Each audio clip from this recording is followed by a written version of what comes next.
Welcome back, everyone. Thanks for getting in here on time, sort of. It's nice to see everyone back. If you could take your seats as quickly as possible, we have a really great program to start again, so I'm glad to see everyone. So it's my pleasure now to welcome Lamar Moore, the executive chef at Bronzeville Winery and a member of the 25th James Beard Foundation Chef Bootcamp for Policy and Change, to join me on stage.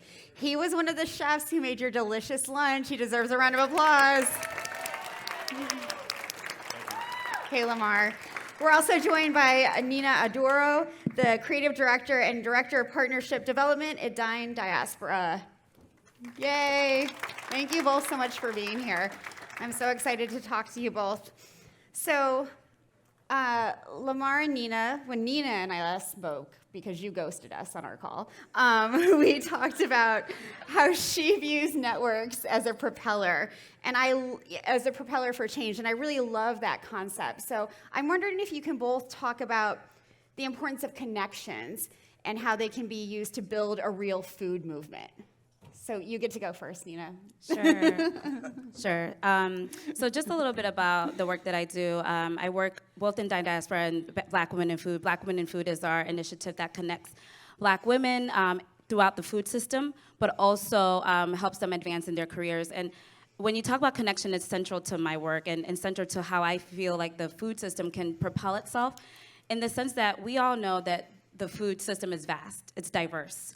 In the terms of the types of professions that exist, the types of problems that exist. And from chefs, like we have here with Lamar, all the way to farmers, like we have here in the room, marketers. So many people are in this food system, and in so many ways have different challenges, different opportunities.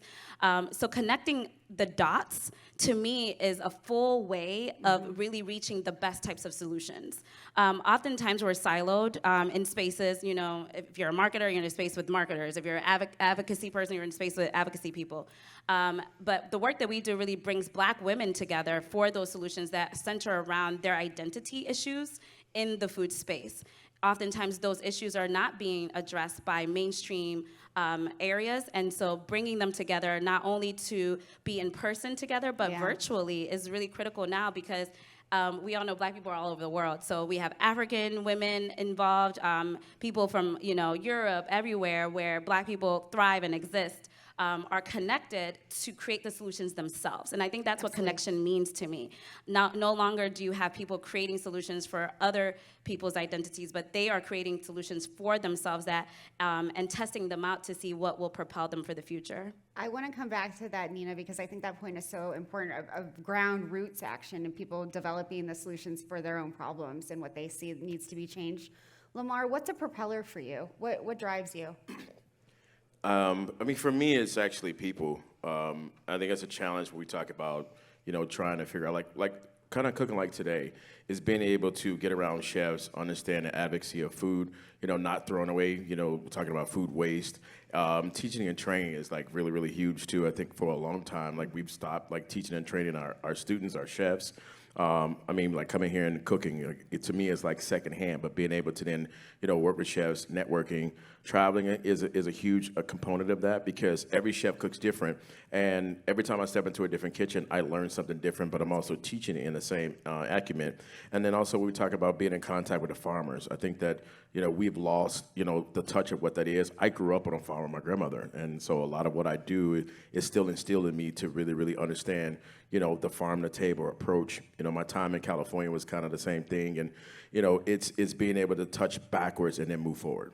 That teaching and training that you mentioned, I know that's very important at your restaurant, to train and be a mentor. Can you talk about what that looks like? Sure. So I run a restaurant in Chicago called Bronzeville Winery. It's on the south side of Chicago, and I'm also a Bronzeville native. And so our goal at the restaurant, not even just as a chef, but I'm mentoring a chef right now, and being able to learn how to run a restaurant.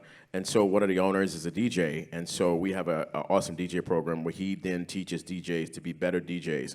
And so along with that, the program is not only just for us to cook and to do, music and art. A lot of our programming is to be able to, pass that torch forward. Because again, I think it's great. I went to culinary school, but, I also went to the School of Hard Knocks. And you learn, by trade of the kitchen. And so, I'm leading the kitchen where, to be honest with you, for the first time, I've been in the industry for 23 years, where my entire staff is African American, even in the front. And it does mean a little bit more to me because I grew up on the South Side, not having much mentorship, which is why I moved into places that I did. But then now again, looking backwards at what I didn't have, the goal is to give forward what we don't have. And so Bronzeville Winery is a staple in Chicago to be able to do that same thing. That passing the torch is so important for ensuring that next generation can be involved, and so that they don't have to do all the fighting that that you had to do as a Black chef to get there, right? I mean, that's correct. And it's not just, it's not just looking inside of the kitchen. I think one of the biggest things that gets missed is also looking outside of the kitchen. I grew up without a father. And so when I look at, to tell a personal but, professional story, during COVID, I was in Las Vegas. My mom is very big for me. And I went to Vegas to move back. I came back. My mom had a stroke.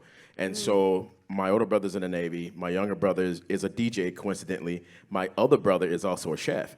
And so I had to move back to Chicago, and we all rotate on taking care of my mom. And my mom has stage 5 kidney disease, no left side movement, and her brain power is about 60%. But the reason why I bring that up is sometimes we're placed in positions not knowing, because I've been at the restaurant 5 months, 2 months in, my chef de cuisine mom had a stroke and she passed away.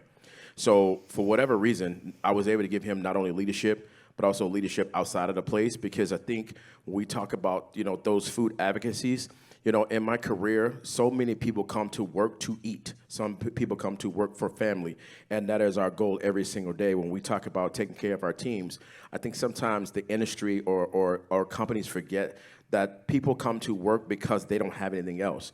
And so, for lack of a better word, we call ourselves the culinary degenerates because, we want a place to create, some sympathy for our teams. And that goes for the front of house as well.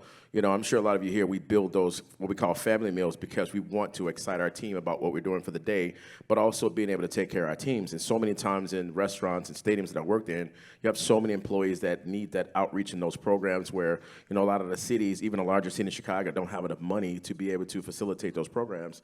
And, it's up to us to be able to do that. That's true hospitality, too. I mean, that's taking care of everyone and making them feel comfortable and at home. I mean, absolutely. I think, when I look at, what I do for a living, if my team is not happy, how can we have happy people and happy food? Right. And I know for me, if I'm angry, I'm going to make angry food. So nobody wants that. Absolutely. And I don't want to be angry, and I don't want my team to be angry. But the other thing that I think gets missed, and that I appreciated about going to culinary school, which is another gap, I mean, how many people can we say are actually going to culinary school? It excites me to come here to do events, and I see culinary students.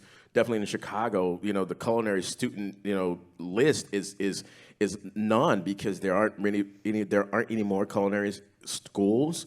I work with the Illinois Restaurant Association with ProStar students to be able to assist and help them in programming and jobs.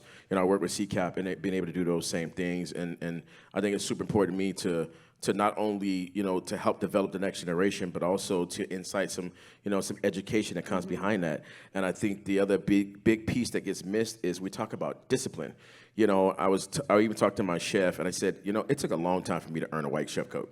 And it's so many times now, obviously we know social media, and I enjoy social media too, but I think that we've gotten lost, and there's that distinctive gap of what, social media means and TV. And I've done TV, and I explain to, the cooks, oh my God, I saw you on TV. Well, why are you in the kitchen cooking? Well, I mean, that pays my bills.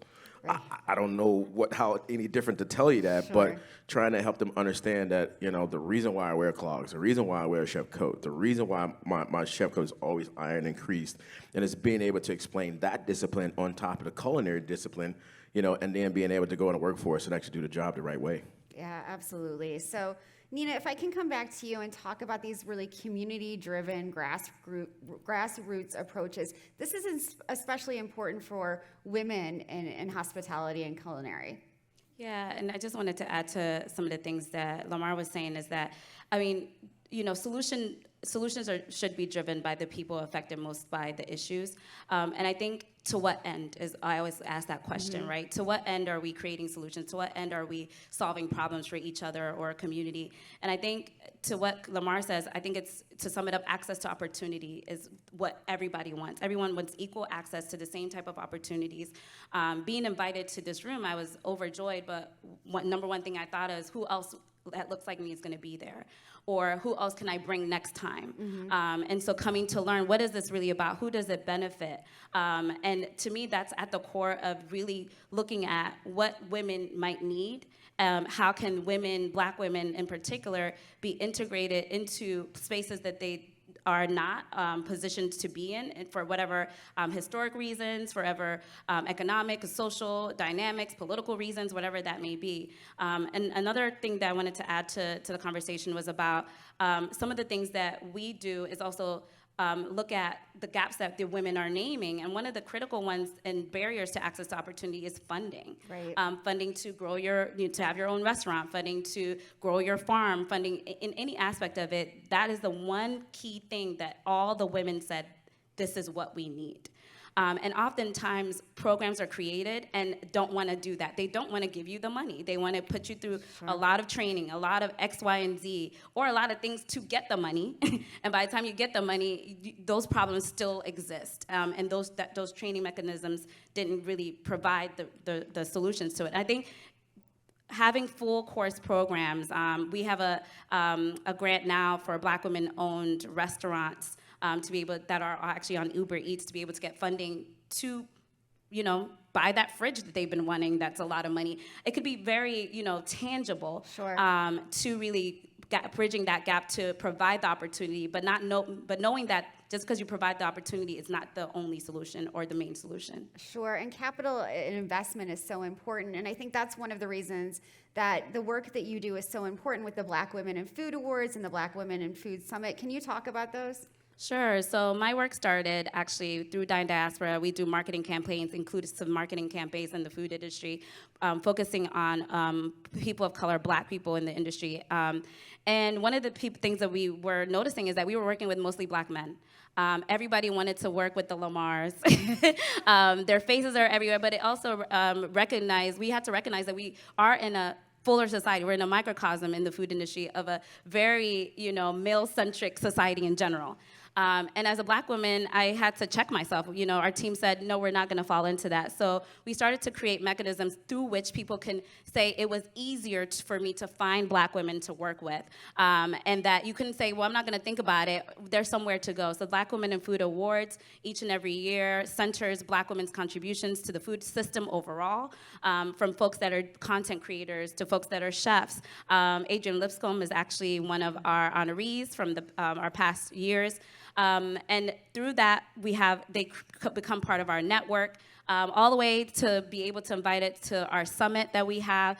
And that summit is that in-person engagement that oftentimes you need to propel change and ideas that will really catalyze positive change in the industry. It's all network and connections, and that propeller that you mentioned before, making sure that people are interacting with one another, that they know one another, that they're seeing people who look like them at conferences like this one and elsewhere.